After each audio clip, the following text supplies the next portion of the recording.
134. That's the Ventura Freeway going through Pasadena. It stops at the 210. You know, we always got to come up with something that has a matching number to what we're doing. And so today, that's close to home because it runs through Pasadena. Most of us have always taken it, the 134. Welcome. I'm Brian Bacchus. Tony is still on vacation, but I got my homeboy right here.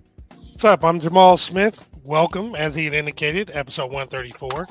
There was some significant happenings this past weekend, one of which was not much on my part because I was in bed all weekend. But on a lighter note, because I wasn't feeling well, but I'm better. But far more interesting, I'll pass it back over to B. No. Go ahead. Go ahead. I want your perspective because I was in the moment. So, all I'm going to do is mention, you're going to show whatever you want to show. But my brother went out to a family reunion with his girlfriend, Sherry Nelson. And they had a wonderful time, got to meet the family and all that stuff. And what was cool was the Saturday, there was a big, presentation. A bunch of different folks came up and talked. And Brian wanted to talk about how welcoming he felt, welcomed that he felt. Gave Sherry's mom a nice little acknowledgement and had her come up there to support him while he was talking because he didn't really know some folks. And then he threw I didn't know any of them. Right. And then he threw the ultimate left turn in there and did some magical stuff. And he asked Sherry to marry him. Ooh, and guess what? She said yes. So our brother B got engaged this past Saturday. Congratulations, my bro. I'm very happy for both of you guys. Excuse me, I'm still a little sick. A little congested. Thanks, Froggy. Appreciate I'll get the gang to help me. Yeah, Froggy's going to go ahead and let you know how things went down. You know what I'm That's saying? right. I almost fell out between Froggy and Wolfman Jack. Yeah, that's Satchmo too. You know what I'm saying? Maybe we're going to go ahead and make that happen. Yeah, I do have the footage, Marcus. I'm going to go ahead and push it on out there. We weren't. I really wasn't. Okay. So let's break this. Just show an image. Do the don't do the video until you're ready, because you got to edit it because there's context.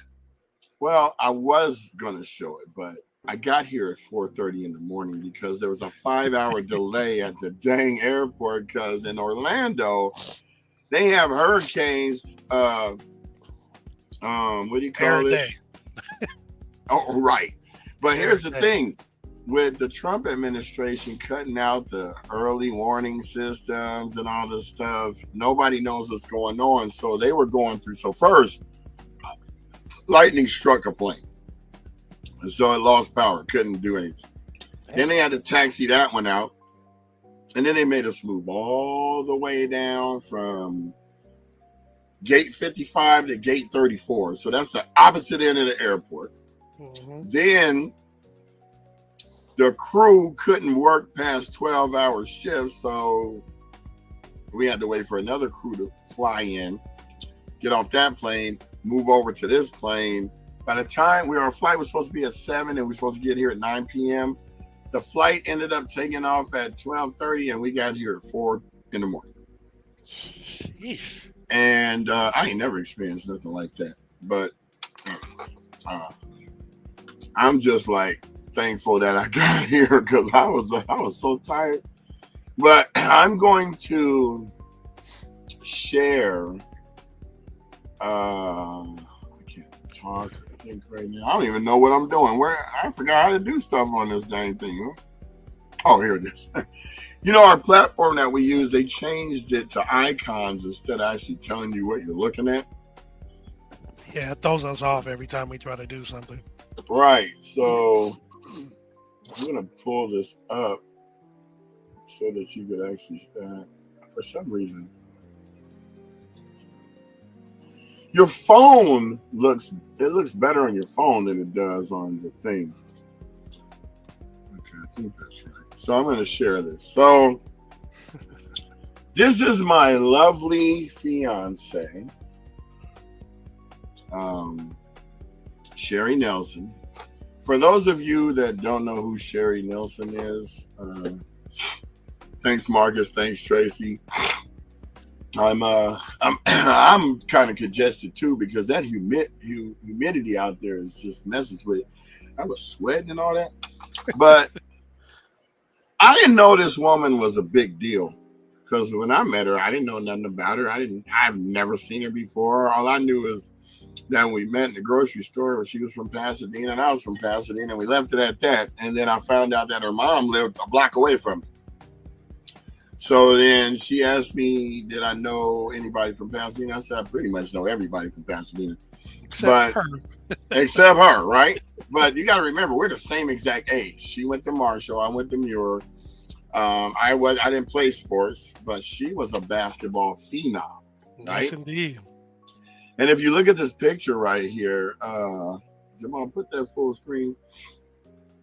This woman, if you look in the background, we're at the Southern California Basketball Hall of Fame for all of the standouts for basketball or any basketball. So there was like 40 people that were getting honored, and they had her go dead last. I love going dead last because you're going to remember me, right?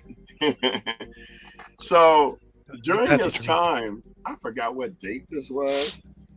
But she said, I'd like to thank my fiance for supporting me. And I was like, she's serious. She really want to do this, right? So I'm going to give y'all the breakdown. I'm going to just keep it a buck.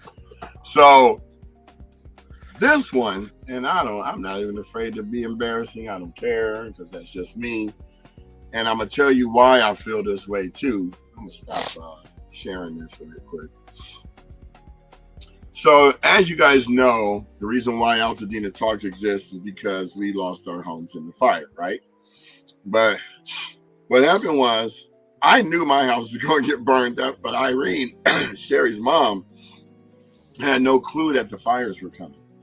And so when we went over her house to evacuate her, she was like, I'm not leaving this house. I've been here 60 years. I'm never leaving. I said, Irene, if you do not leave this house tonight, you will be bones in the morning. Just letting you know. You know me, I'm transparent. I'm point blank blunt. No doubt. And she was like, okay. And she left, and then she realized the house was on fire. So, Sherry, we had been dating for a few months. And she was just like, look, I know you don't have a place to stay, so why don't you just come stay at my home until you can get back on your feet and all that. And as you know, a fire destroying everything, not only does it destroy material stuff, but it destroys yourself mentally because you keep on going back to, oh, I got that tool. Let me go. And then you stop mid-sentence and you go, God, it's gone. It's just gone. Poof. So, not only did I stay there, but her mom stayed there. So after a couple of months, now, of course, we're doing the podcast and everything, but after a couple of months, her mom, we'd have these conversations because we're the only ones there that can relate to it. So we were each other's therapy. But her mom is 98 years old. And she was like, school. Yeah, she was like, no pun intended. Well, it's not good for a man and a woman to be shacking up. And I said, and Irene, it ain't good for people's houses to get burned down and have to have a place to live. So, I mean, we could go back and forth with this all day. I can go tit for tat. It's no problem with me because you got truth, I got truth. Let's debate. Right? So, of course, Sherry would be coming on talking about, well, it'd be nice if we could get married before my mother passed away. So you got these two pressures coming from both sides. Neither one of them know they saying it to me. Like, she don't know she's saying it. Her mother don't know she's saying it. So, sure about that? No, I'm positive because she didn't talk to her. I found all that out that they didn't talk to each other on the plane ride home. And so I was like, see, I knew they didn't know because it would have came out. So I had planned to propose to her. But I wanted to, you know me, I'm always wanting to do it big, right? Remember that used to be my motto. Busy Bee, Star Clip Media, doing it big, right? Mm-hmm. Even though I'm a goofball. So we went to SeaWorld on Saturday, I believe it was, that earlier that day. And this woman is so nosy. I can't do anything. She's all like, hey, what you doing? What you mind? What you going to do? I'm like, I told her, I'd say, go over that side of the gift shop. Just go on over there. Get out of my face. And I bought 2 mood rings, right? Gimmicks, like $16 or whatever. Oh, you gotta wash the blanket down. Huh? I'm sorry. No, go ahead. Go ahead. I meant to be on mute. Oh, so I was like, to wash the blanket down. Right. My bad. You threw me off.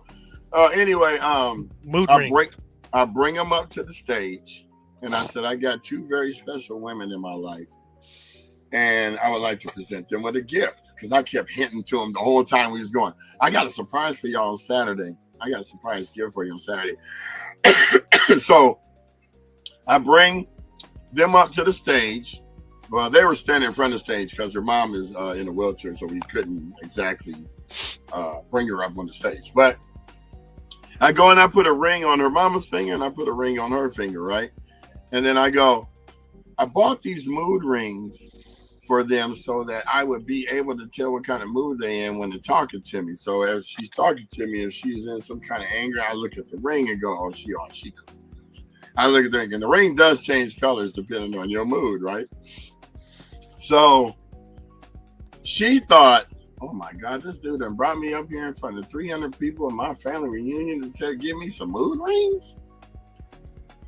I'm like, no, let's backtrack. Let's go back. So we had already gotten rings. And she wanted to put the rings in the safe. And I said, oh no, I like to keep mine by me. I like to look at it, see if, I want to see what it feels like when I'm wearing it, because I haven't been married for 17 years, and last real relationship I've been in was 6 years ago. So I consider myself pretty much, I don't want to be bothered. But that day we were getting ready to leave the house to get on the plane. I said, oh, can you give me the code to the safe? I need to go put my ring in it. And she goes, oh, I got to go up there and get something out of it too. And I'm like, oh, you can't. It's like, how am I supposed to do this when you are up in the business? Right. So I let her go. Too. Right. I let her go up there, get it.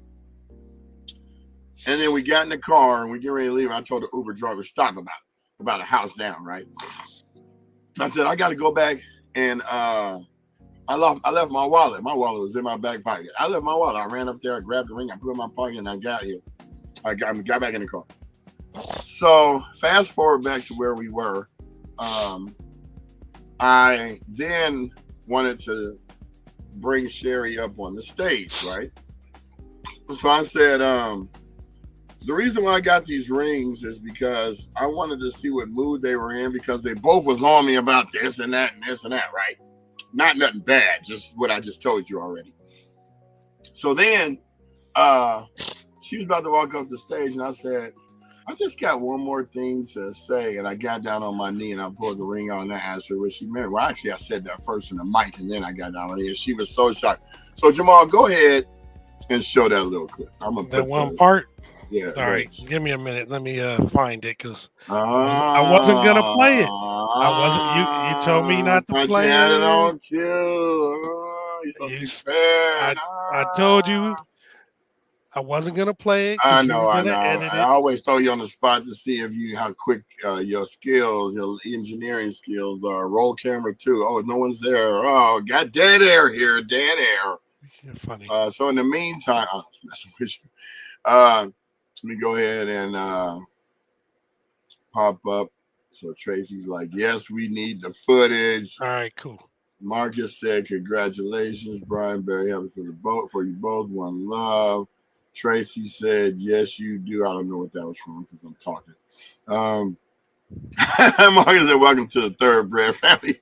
So I've been knowing this woman for about 8 months. All right, you ready? Yeah, I'm gonna do it full screen. We're gonna take. All right. I love how they wheel her mom out in the middle, but anyway. Well, you picked the clip that shows this part. What it was they both were standing down there, Well, yeah, this is the and ending portion. yeah, so he destroyed the whole It's directorial debut. But go right you ahead, want me to sir. play all three of them in a row? No, I do not. Well, All yes, right, I good. do. Yes, I do. I All think you right, should. hold on. Because it won't be the right context if you don't. All right, hold on. Let me stop sharing this. See how the skill set is dwindling. Those skills are This is dwindling, all boy. I was gonna show before. Then we do this Thanks, one. Court. I So didn't. Oh, so by the way, thanks, Kevin. Appreciate you. I'm eating cherries. So, Lastly, I would like to introduce Brian, who is okay, pause it real new. quick. Oh, can I do it? Yeah, I can do it. So, no one put this back on. No one knew me there, but the way I broke the ice was, Style Click Media is always filming, we're always doing stuff. So I decided that the way I would break the ice with the whole family is to film all of them doing stuff. When we went to SeaWorld, I took group pictures. I did all kinds of stuff. Now, when I show you how many people were there that I did this in front of, because you can't tell from this video, right? no, you This can't. looks like it's just like about 10 people, right? But while he's doing that, I will pull up the picture so you can see how I was getting ready to embarrass myself big time by saying all this around their family. So all the meet and greets, I took video. All the excursions we went on, I did video. And I took pictures of everybody because I always put together a nice little video collage for anybody I'm doing anything for, so that you have something that's good memories and stuff like that. So when you get ready to see this video, you're going to be so shocked, like, hey, this dude was really like doing take care of business. But anyway, it culminates to coming to this point. So go ahead, Jamal. This is his first event with us, and we have shown him a great time. He thinks we're wonderful, as he should, because we are. Yes, we are. So I'm gonna let him tell you about it. Because we are. I love her. Hello, everyone. You've probably been seeing me all up in your face all day, filming you, taking pictures, and doing all that. But tonight, I have a very special gift I want to give to two ladies. And one of them is that's the throw off part. Now, and the other one, you, Miss Sherry Nelson, you come on up. All right, this is going to take a while, so I'm going to forward through all that because, her mom needed to get back in a wheelchair and everything. So I'm going to put you back up. So as you know, the Nelson family has one sister, and that's Sherry, and they have one mother, and that's Irene.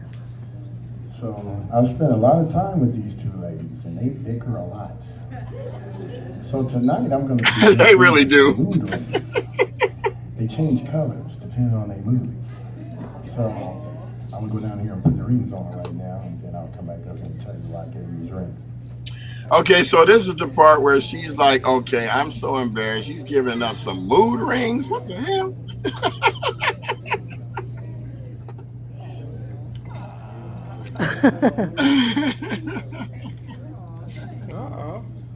She's like, thank you. Like, she's looking at me like, I know this better not be it.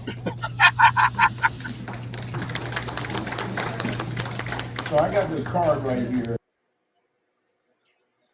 What happened? Oh, did that part end? Yeah. Oh, okay. I got Lastly, I'm gonna kill my videographer because she should have just let it go. She's like cutting it and cutting it and cutting it. Lastly, I keep putting up the same one. I don't know why. Your skills are dwindling. You got cinematographer Alzheimer's? Are sitting in the spotlight, so they might be getting like, I don't know, happy president or no. So tonight I just wanted to present them with these two rings. Sherry, come up here for a second.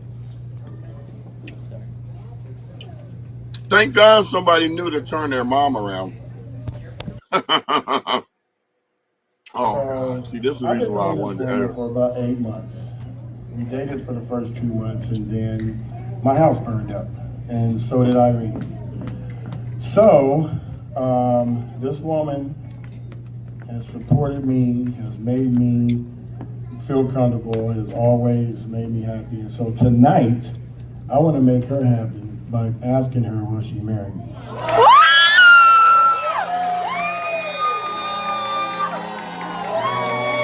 Look at that. What? That's Are so you corny. kidding me? That dude's corny. I love That it. guy was corny. I love it.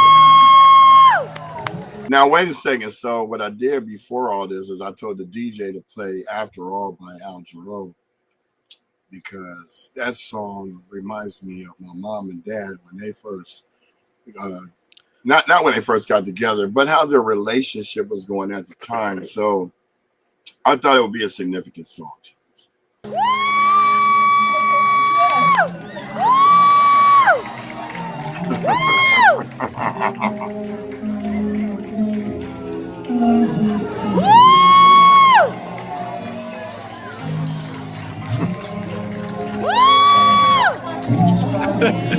Thank you all for allowing me to do this. I've been planning this with Norman and Lisa the whole time, and this one is so nosy.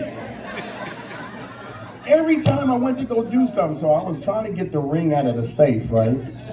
And I go, let me get the key to the safe so I can put my ring, because I kept it out on purpose, so that I could be able to put it back in the safe to take hers out. She gonna say, oh, I need to go up there and get some money out the safe anyway. So I went on ahead and let her do that. Then we got in the Uber to get over here, and I said, oh, I forgot my wallet. So I went up there and grabbed the ring. So tonight is, to me, the beginning of the rest of our life. Who's that dude? You so corny. Hey, as you're supposed to. Thank you, everybody. So do you got the video where I came back up there to tell them about the what the mama said and the sister and she said? I'll have to check to see if Don't worry about it if you don't, but I already said it anyway about, it's not good for a man and your woman. That's what I came back up there to say, but that's cool. Okay, thank you all for letting me embarrass myself. 1,500 to the scale of 1,500 Fahrenheit. But just to be clear, I am a very giving person, and I've dealt with a lot of takers in my life. They don't really give back what I give out, and I never looked at it that way because I'm always giving. I mean, look at this podcast, right? I lost everything, but I didn't care about me. I cared about our town, right? And I wanted to do something where everybody, I could use the skills I have to reach people, to let them know what's going on so that they would be able to take advantage about that. And so the reason why I decided early on that I would marry Sherry is because Sherry was there when I didn't have shit. Excuse my French. Sorry. This reminds me of when I first went live when I lost the house, but or when you were telling me what you were gonna do a couple right. minutes before. She stepped up to the plate and supported me 150%. I didn't have nothing. I didn't have no money. I didn't have nothing. And she didn't care about that. And when I would try to debate her about we talked about it. Because I'm going to just break it down for you. I'm 58 years old and I ain't getting no younger. But I didn't want to just jump into something, right? But when somebody shows you that they got you, when they seriously got you, you got to return that favor with, something that's bigger than what they thought that they expected. And so I never met anyone in my life besides Jamal that's more of a giver than me. I mean, I do things that I don't tell people I do, right? And I'm still not going to tell you I do them because I just do things, I'm not going to bring attention to myself like, oh, he's this. And I see stuff, I do stuff. I see somebody in need, I do stuff. It's not even about bringing accolades to me because I have a wonderful father who always instilled in me, you're here on this earth to help other people. It doesn't matter what it is, how you can do it. It might just be an act of kindness. You might have just saved somebody's life just by smiling and saying hello. So always be kind. Always be kind. And it's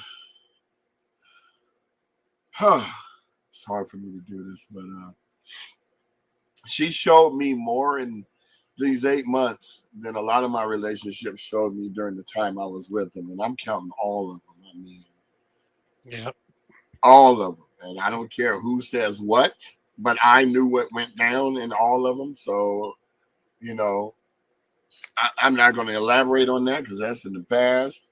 But I'm just telling you guys right now, I'm the lucky one. She says she's the lucky one. But, you know, I would tell her, why do you want to marry me? I have nothing. She said, you got plenty. You have a good heart. And look what you're doing for Altadena. You don't have to do that. You don't have to get up and do that. You don't have to go do this stuff, but you do. And so, and I don't do it because I'm doing it for me. I've always been this way. I love my town. I love my friends.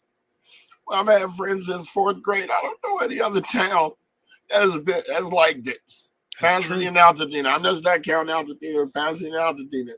I know Bloods. I know Crips. I grew up with the Kings. I grew up with hardcore people in the Manors. I ain't afraid to say it.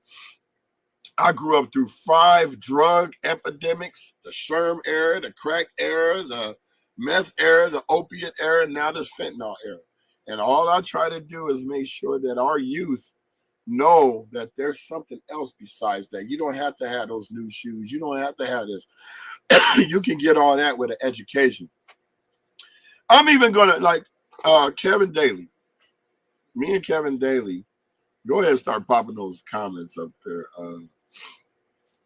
Jamal. So one day, me and Kevin Daly, Kevin, I'm about to put you on the spot, and not in a bad way. But one day, me and Kevin Daly had a long conversation. And of course, he was like, man, you don't know where I came from. Construction saved my life. I used to be a gangbanger. I could go this way. I could go that way. And I had to clap back and say, hey, dude, we in the same boat. I'm just older than you. I went through the same thing you went through. I just didn't join any gangs, but I knew Bloods. I knew Crips. I knew all of them. But you know what saved me from being in any of those gangs? Everybody respected my father. Now, if you don't know my father was real giving. He's blind. He's been blind since birth. And he always would be in the community playing music and trying to bring people together. And I would just watch people admire him because they didn't never believe he was blind. You should have seen kids. They would put their bikes in the middle of the sidewalk and talk about, watch, he going to trip over. And then my dad would walk around it. And he would be like, they'd be like, he could see. And he said, no, I can hear. I can hear y'all way down there plotting. I can hear you breathing. So he would walk around him. It's so funny. But he's always been my rock. And so I asked both him and Jamal to be my best men when I get married because these two dudes have always been there for me. And I'm trying to hold back, man. It's so hard to hold this stuff back, boy. It's like, oh my God. It's like, I can't breathe right now because I'm overwhelmed. Thank you guys all for the comments and the encouragement. But anybody that knows me knows that I just help people. That's all I do. And my dad always said, if you got $1 and you give somebody 75 cents of it, you're going to get $75 back. It's just going to happen that way. That's how it works. And when you get that $75, you help somebody that needs $37 or 40.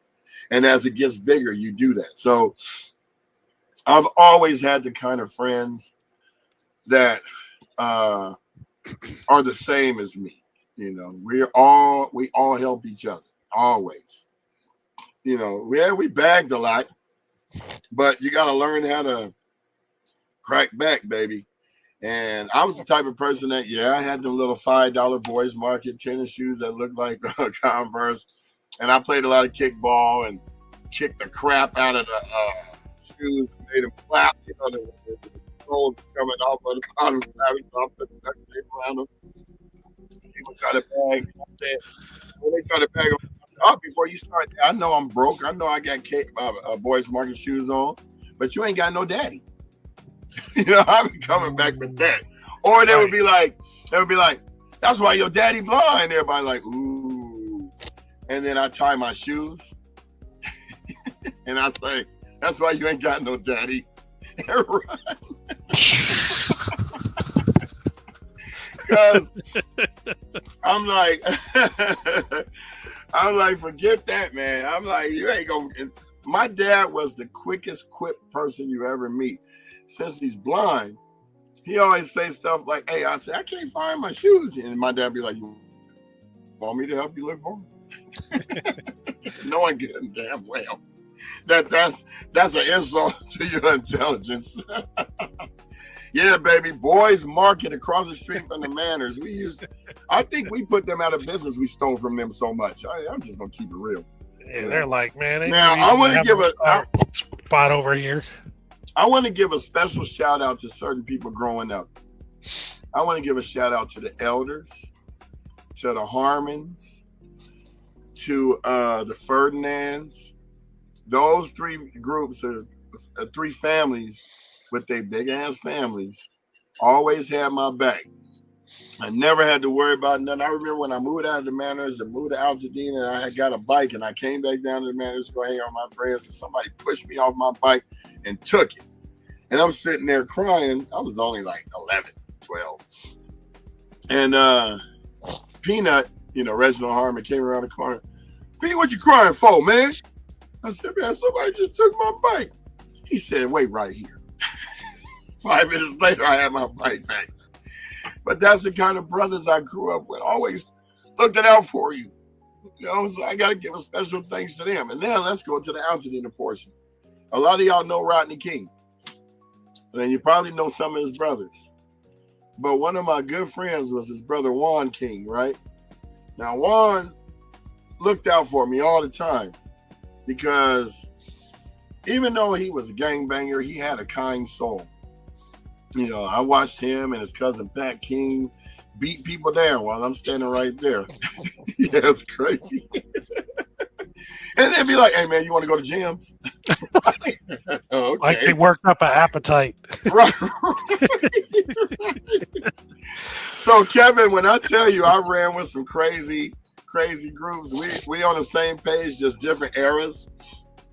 Believe me when I say I know where you're coming from, and that's why we are going to get together and we are going to do some great things. And it's going to start with this building. Mark Sutton, the Suttons, don't let me forget them. Mark Sutton, always, the whole family always looked out for me. There's a few others. Bernard Rutherford, Everett Catchings, Brian Speed, Damon Thomas, all the people, Rhonda Kay, Kelvin Brady, all them, we all was real people growing up, and these friendships will never die. They'll never die because I don't care. We got the kind of town that if I didn't talk to you for 25 years, we could pick up where we left off. We'll both catch up with our lives, and then we'll even go back further than that. Remember when you used to steal them candy bars by putting them in the hat of my down jacket? Oh, dude, we was creative with the stealing at the store.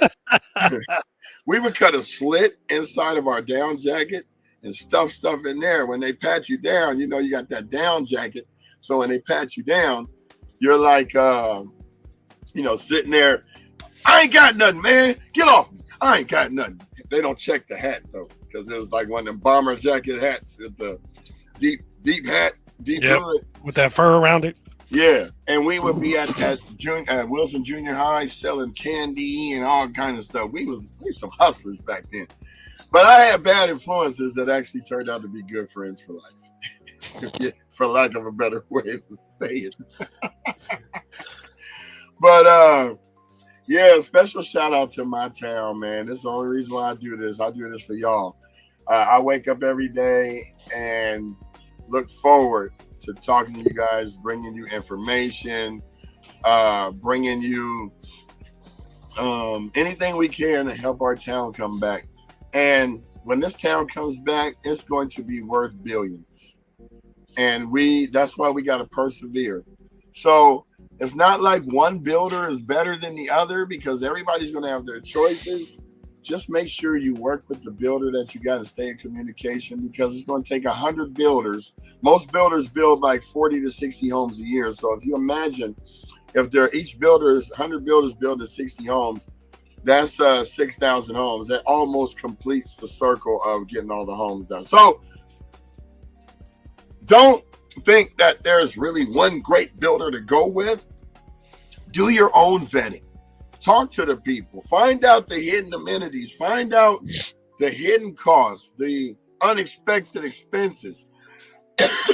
And let's just come together as a town. I mean, I got people like Zaire out there. He's hanging out with Sasha Perez and Captain Barger. All the big wigs. Yeah, doing the stuff that we can't get to. Mm-hmm. I'm glad he's dedicating some time to actually doing it. Special just like we said, not all the builders can build the homes back. Not all of the folks who want to get back to the community can be everywhere and do everything. So it's a collective all the way around. So everybody does their part, and we just acknowledge one another, recognize it, and work together when we can. And that's all we could do, because there's nothing else left. So I got Red Cup 1972 is on Instagram. Laura Miranda hair design. Red Cup said congrats. Oh, I guess for my marriage or my engagement. Chrison Thompson, he must be in New York or maybe back out here. He's a barber of a DL shop. So welcome. And Akim. Hey Akim, how you doing? I haven't talked to you in quite some time. But we try to come on here and kind of, when we don't have nothing to talk about, we talk about stupid stuff like what I just got finished crying about. But it ain't stupid. But oh, here's my new cup from SeaWorld. But thank you. And Jazzbo 69 joined. Kim said, hey, did you pop up any of these? I did. I popped them all up. Oh, okay. I'm not looking at that. I'm looking at this. But by the way, we have a new resource center. It's not exactly a resource center, but that's where we'll be. Our new office is going to be at 117 East Colorado. We'll be in there. The launch is going to be August 1st. We're getting everything prepared. It's the old Chamber of Commerce building that's above Hot Wings and Extapa and all of that on the 6th floor. So we will be having some events there from time to time. Actually taking advantage of some of this grant money that we were given so that we would be able to, help out people with some gas cards, giving some rental vouchers. And we're also applying for some other grants. So the more money we can get, the more money we can give out. Yeah, Kelvin, you don't ever come on here. Yeah, you popped on today. Now, I'm going to just keep it real. Since we being transparent, Kelvin came on talking about, I come on there and check it out for about 5 minutes. But see, you just came on here and you missed the whole first 30-something minutes. So you missed everything that just happened. You missed me crying like a biatch. You missed me talking smack, taking it back. I mean, even Kelvin, Kelvin lived in the house around the corner. We was talking about how poor we were. when I lived in the Manors, and he lived off. I forgot what street you lived off of, Peoria or something over there by Glen Rose. But I remember one time we went over Kelvin's house. It was me, Vernon, Kelvin, somebody else, and Kelvin was barbecuing. Kelvin had 2 hot links, 3 pieces of chicken, and a steak.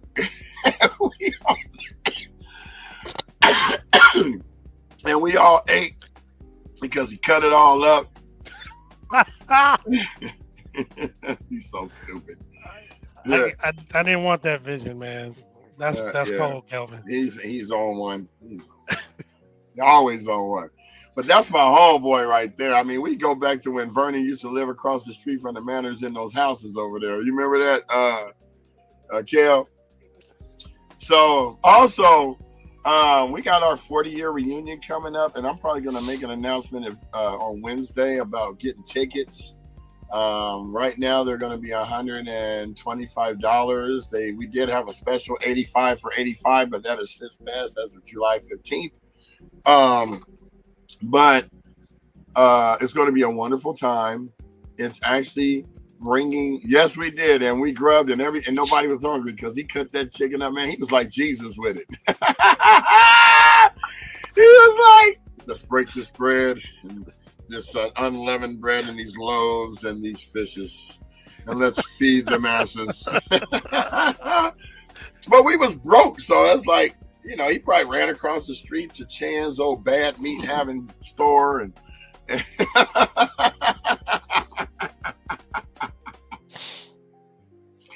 but we could have a whole show with just us going back talking to smack. In fact, I want one of the throwback Thursdays for us to just come on and reminisce. I want you should. We can put about 8 people on here, and I just want to give all y'all. Like when Courtney was when we were young, I think I was like what 12, 13, something like that. I don't even think we didn't even go to Muir yet. I started cutting yards. And so I always was a business-minded individual. You know, everybody else around me was trying to rob and steal. I was trying to, you know, do it legitly. So my mother was the queen of resumes. She had a business doing resumes for people, and she would always have Bacchus Enterprises Unlimited. So I would just watch her and do all the little business stuff. I copy her and be doing like, oh, okay, so this is how you break this down. Oh, okay. So I made some cards called the Yard Cutters. No job too big or too small. $15, right? Man, I went to Courtney's house and knocked on her door, and her daddy opened the door, and he said, "What you want, son?" You know, because her daddy was Gene Dance Machine, big old dude. Well, he was big to me then because I was little. And he was like, I was like, "Sir, would you like your yard cut?" He said, "How much you charge?" My dumb self didn't go and check first. I said, $15. He said, "Yeah, go on back there and get started." Now, mind you, let me just break down my tools right now, right? I had a push mower. You know what a push mower is? It's got those little curved blades, and you push it to cut and pull it back and push it. Okay, here's the ground, right? This man had weeds this high in his yard. You wish you knew what a SOW was back then. Oh, God. In case you guys don't know what that means, it means statement of work. So I ended up going down to the lawnmower shop and borrowing the sickle. You know, I don't know if you guys know what a sickle is or even looks like, but it's a curved blade on a long stick. And you think of death. You swing it so that it will. I don't know why I think he's getting off focus. It's so weird. Hold on a second.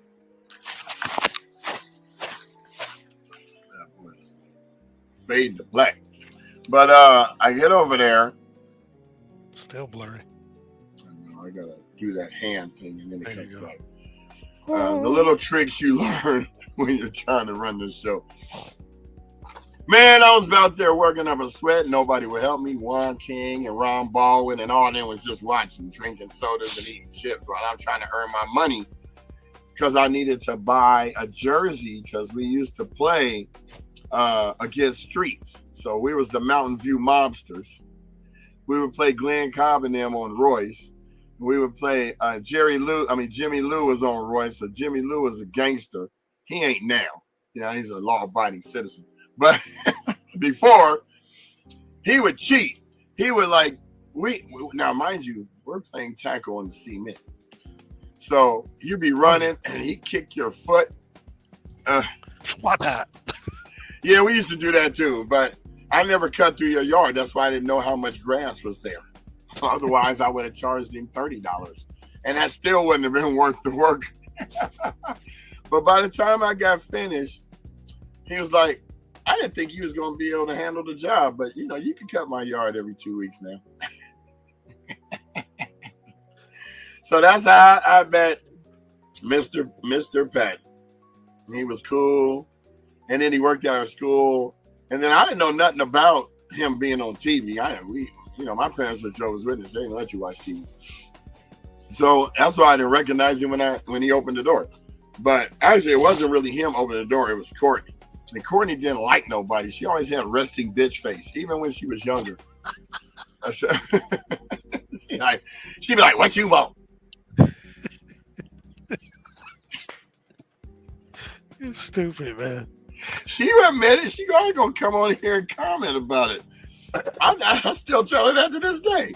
I'm like, you are anybody that has that. I'm told I have that. My girls tell me their friends are scared of me because I don't smile or whatever. I'm like, really? I'm a nice dude, whatever. But yeah, I get it though, because when I'm not thinking about something, I know I got a crazy look on my face. See, my kids loved me because I was always goofy and jokative, and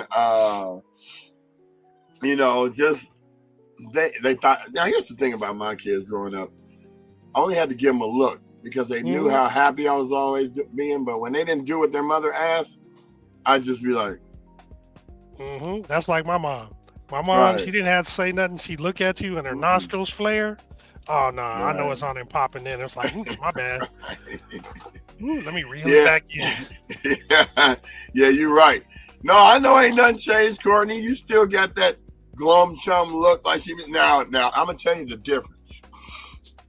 The only time Courtney doesn't have that is when she's had a couple of drinks, and now her real personality comes out because that resting bitch face stuff is just a front. She's really a very happy person. Hey, she's always been cool with me. You just can't see it from that mask she wears called resting bitch face. So,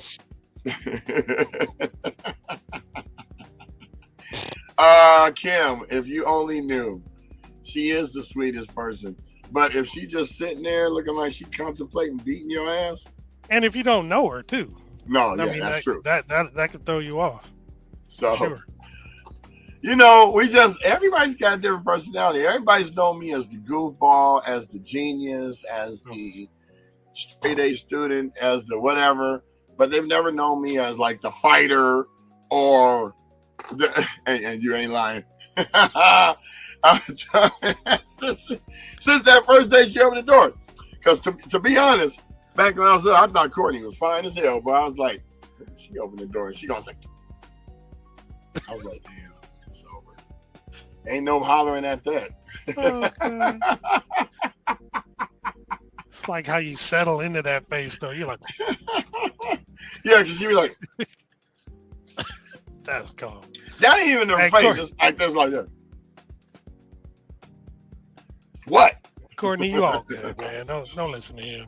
Courtney, no. I'm gonna be up there this Friday. We're gonna have us a nice little drinky drink up at the Eagles. Okay, so you guys know that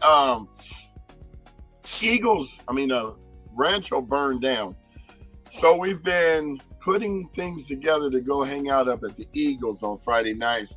And I was talking to a guy that I met on here that we're actually going to probably bring on the show either this week or next week. I think it's probably this Wednesday. I'm at to confirm it with him. He's writing a day-by-day book about the fires.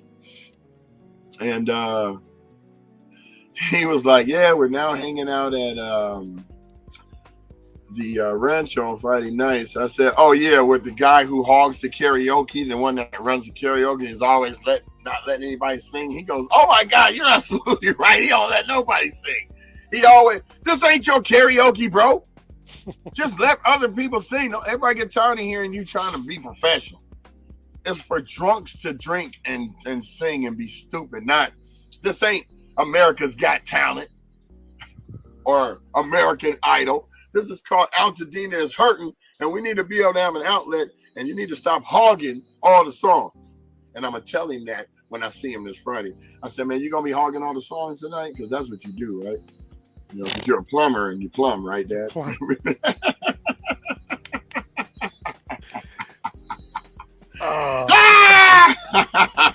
What's up, Hightower? Good to see you, man. What's up, brother? We all gonna have to get together and I plan on doing like this is really outside of this unless everybody wants to join in, but we plan on doing like a day at Brookside where everybody gets together and just kind of celebrates still being here after the fires and just come out and have a picnic. The whole town is welcome, and you know we base everything off the geographic locations of our high schools, right? So yes, all schools in Pasadena are welcome. You know, PHS, Blair, even Marshall. I can't talk smack about Marshall because that's where Sherry went. So yeah. Hey, they're a little higher on the pole now. I mean, you know, they're up there now. Well, I can't really talk smack about Marshall because when I first got to Muir, the very first day, I was at my locker, and the only person I knew at Muir was Antoine Peterson because I knew him from third grade. Mm-hmm. But after field, he went to Marshall, and I went to Wilson. So I got to meet Anthony Harris, Lewis Greggs. I can't even think of the other ones. Joel Bryant. Huh? Did Doug go there too? I didn't meet Doug that day. Okay. He probably came later on, but his locker was right next to mine. I said, "Hey, Antoine, how you doing, man? I ain't seen you in it." He introduced me to everybody, and I was cool with him after that. It's great, and we all were freshmen. So they were the football team, and I was in the band. Dang. Next year, I made the drum corps. So I kind of felt like I was part of the football team because that's what we played for, right? So these are the people that I've known for like most of my life. Well, I already knew Courtney, but I didn't hang out with her. She hung out with all the thug people that wanted to beat you up. You know, she hung out with Uma. You know, Uma was a gangster.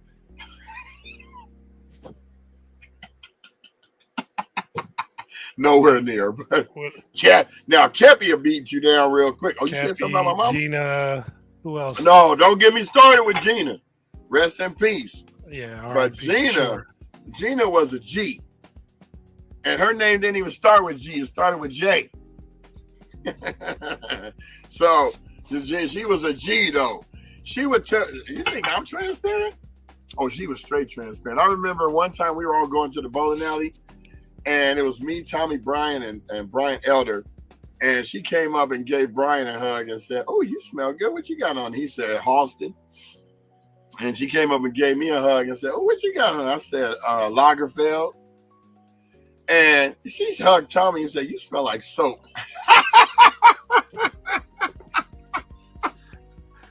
Hey, it could have been worse. But it was just so funny because he was always trying, and everybody would be bagging on him. And you know when you ain't got nothing to say when you keep saying, "That's all right though. That's all right though." Kevin Mills used to bag. I used to go to PHS's reunions. I've been to their 20th and their 30th, and Kevin Mills would bag on Tommy. And Tommy had a big ass nose, right? So Kevin said, "You know, if you stop talking, you could cover us all from the sun just by letting your nostrils flare out." Come on. Come on. But this is what we did all day. Oh my God. Oh my God. Girl, you knew Uma was against. She was the leader of y'all gangster boogie. It was you. It was you, Gina, Uma, Keppy, what's that fine girl name? The other one. Ooh, she was fine.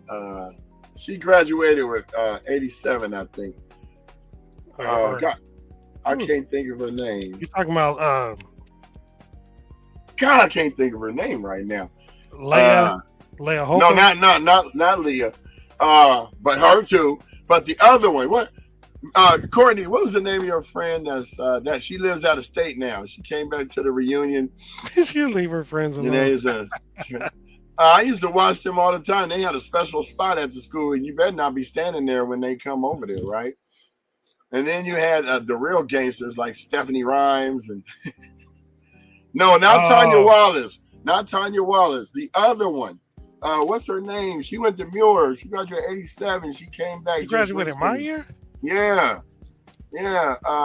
Felicia Roussel. Oh. Yeah, Felicia. Oh my God, y'all had the fine gangster chick crew. They didn't have the crew for sure. Yeah, they all had the crew. It was like about 15 of y'all. Yeah, Tanya Wallace too, and God, it was one more person. Yeah, I forgot. But anyway, I paid attention to all y'all cliques. You know, the football players had their cliques. Kelvin had his cliques. Oh, she was 86. I knew it was one of them. But Kelvin, they had Ivy. Kelvin them had Ivy. Yeah, that's what I'm talking about. I thought it was 87. Yeah, I thought Felicia was the finest thing walking on earth, boy. I was like, oh my God, who is that? But you know me, I didn't even have a girlfriend in high school because my parents were Jehovah's Witnesses, so it's forbidden in the first place. But yeah, I just liked admiring y'all from afar. You know what I'm saying? So, but I would check y'all out, and I had the personality that everybody was cool with me, and I didn't cause no beef.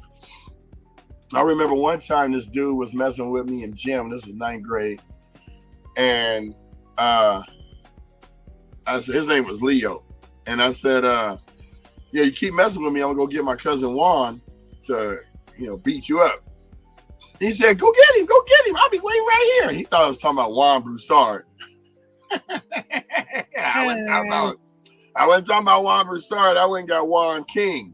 Yeah. Juan came over there and said something. He got ready to say something. Juan did a roundhouse kick and knocked him out and went back to class. I thought that was dope. He was like, hold on, let me handle this real quick. All right, I'll be back. And I never had a fight in school after that. So yeah, then nobody else want to have that round. Well, I wasn't causing people to fight anyway. People, I got sometimes people they like to initiate. I get it. This is a family-oriented show. I can't go into full mofo mode. We got stories for that.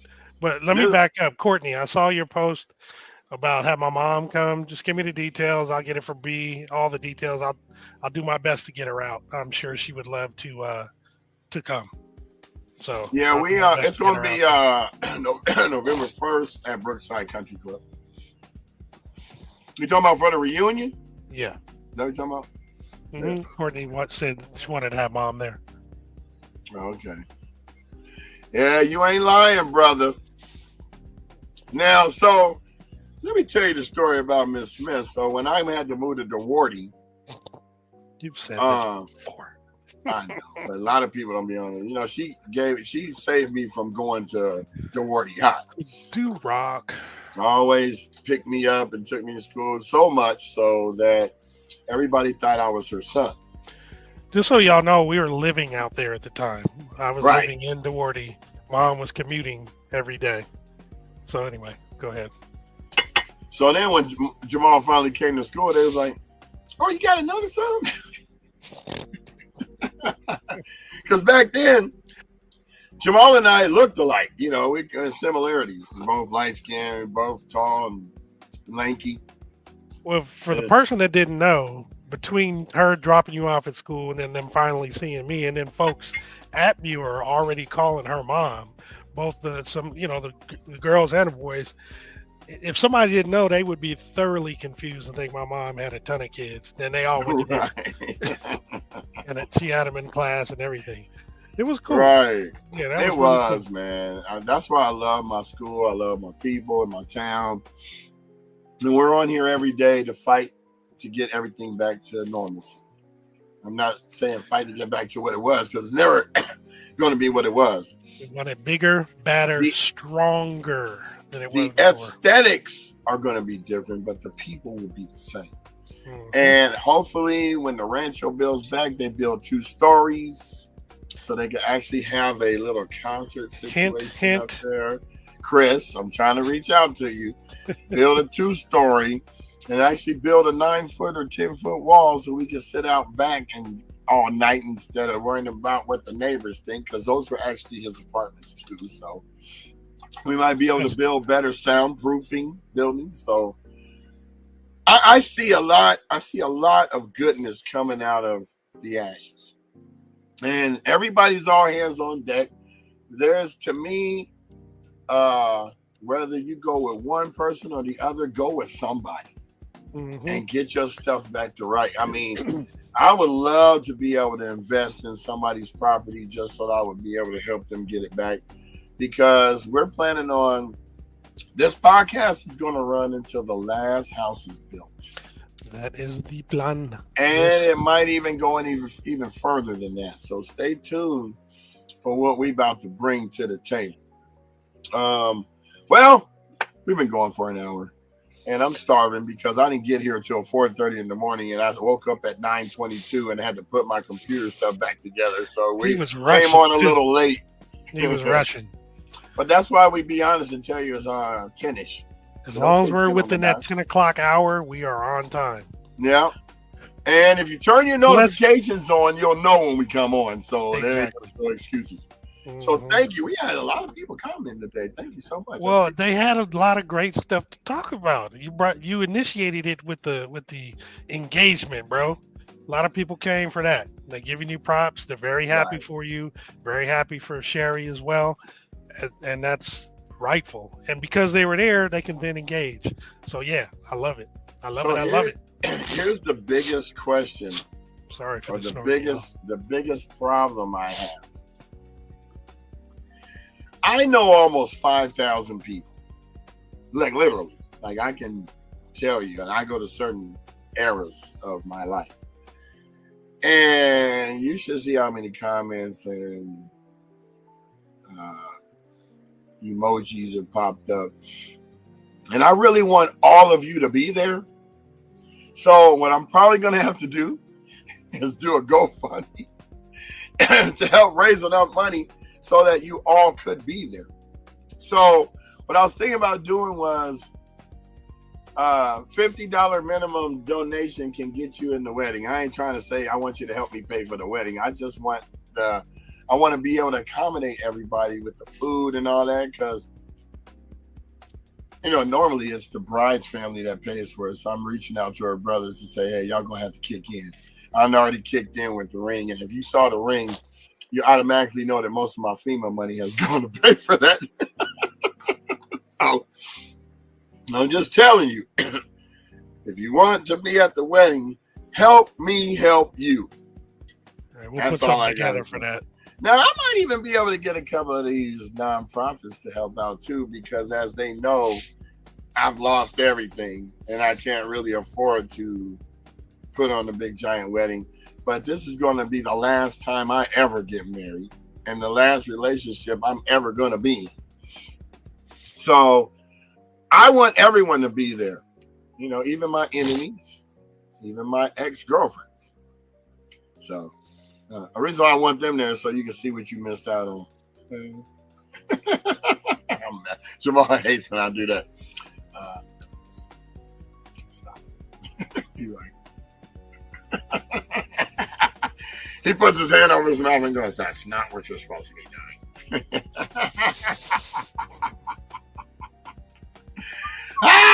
Anyway, thank you guys for spending time with us today. You can follow us all over the place. We'll get back on track with all the announcements and what have you with tomorrow. There is something at the Loma Alta Park tonight. It is at, where is it? Yeah, I didn't even do my sharing today. I just Oh, free. you got the I you got just the free. talking. I was free falling. So Hey, there's always, bro, because you know I keep it real. hmm So at 7 o'clock today at Lomalta Park, there's a concert. Tiffany Tatro, she's gonna be singing songs from the 60s and 70s, but it begins at 7. Looks like it's another free event. So definitely check that out. And we'll have all the other stuff, regular things tomorrow. Just so you can see how embarrassed I was. Oh, you can gonna see how many pull people? up. Yeah. Because I haven't even seen this. So they Yeah, have, because this thing was so big. I mean, the what do you call it? And I filmed everything in 8K and 4K and all kinds of stuff. I might get to the point where I can actually change that. Oh my God! Stop! My computer's on one. I should have probably opened this up a long I time. think people enjoyed hearing how that went this weekend, and definitely going down memory lane. I think we go down memory lane almost every day because there's a lot to. Well, we want to go down the nostalgia. good memories because the bad memories are what we're trying to avoid. But when everyone's house get back, I mean, they're still going to cry. I'm in these groups for Altadena. I read a lot of the daily struggles that people go through just to, get through. They Survive. go back up to their lives and they cry. And some of them don't know what they're going to do. So there's a lot of money getting ready to come into the town. So basically, just hang in there, and you will be able to get back to where we were. I just gotta look at this picture. Yeah, well, B brings that up, something he mentioned before about the builders and this, that, and the other, whatever you're trying to do. Just start with one builder. Doesn't have to be one that we talked about, just a builder that you find. Talk to them, let them know what your situation is, hear what they're talking about. But don't go with the first one, right?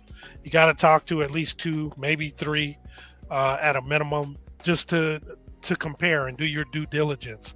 Not to say that the first one is not going to be the best, but you got to give yourself a fair shot, because there are inevitably some folks out there who are not going to give you the best deal, and that may be the first or the second or the third. So you got to really talk to them, see what one is talking about versus the other, do a true comparison. Are they a true one-stop shop? Are they a design builder? Do they do everything from the idea all the way to excuse me, certificate of occupancy? Or do they work with separate people and they, what have you? Are they just architect? Are they just a builder? Just talk and you guys will figure this out. And always ask questions, never hesitate.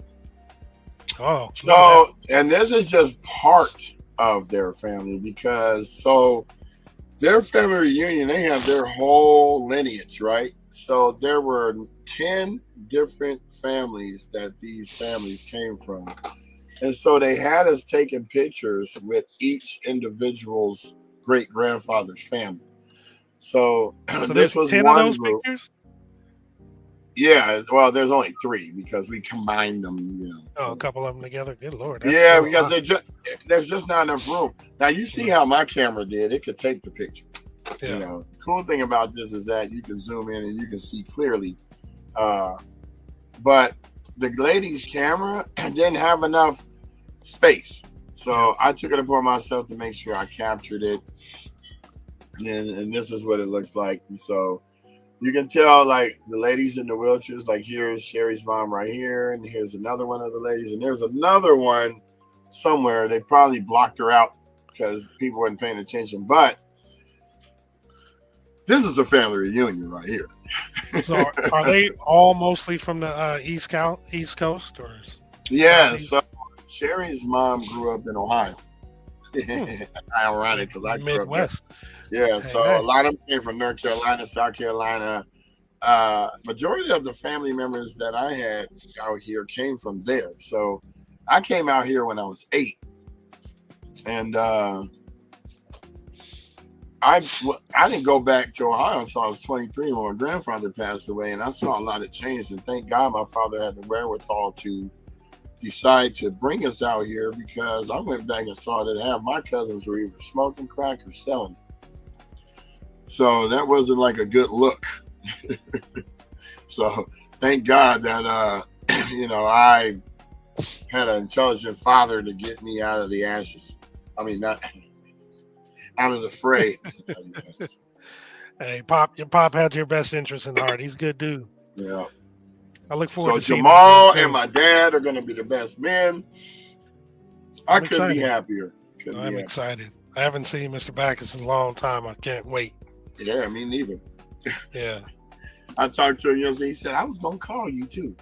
And I said, Dad, I couldn't even get it out. I was crying when I was asking. He said, it's okay, son. It's okay. My dad is so cool, calm, and collected.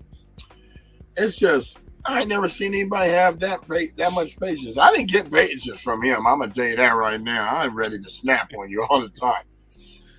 But, it is what it is. Well, I'd like to thank everybody for hanging in there with us while we went through the motions and the emotions of this particular episode, because this was a very emotional weekend for everyone. It was a shock to everyone. You know me, I like to present the shock factor at all times. That's just Shock me. and awe. I just do stuff for people and walk away.